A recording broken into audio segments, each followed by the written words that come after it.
तो चलाना मैं भूल ही गई।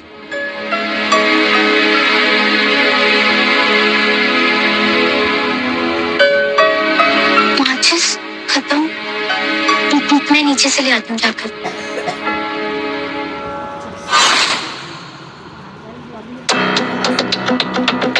भाभी, आपने किचन में हलवा बनने के लिए रखा है क्या? हाँ, काहे? बहुत जलने की स्मेल आ रही है, कहीं जल तो नहीं गया? सामान?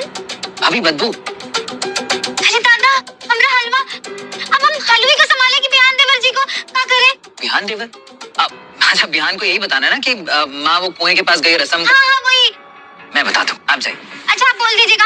अरे वो हलवा हमारा है, चलो हम आने नहीं दीजिएगा।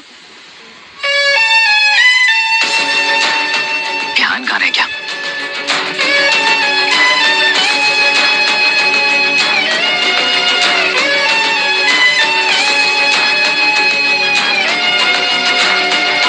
बिहान कहाँ रह गया था तू? कितनी देर से तेरा वेट कर रहा हूँ।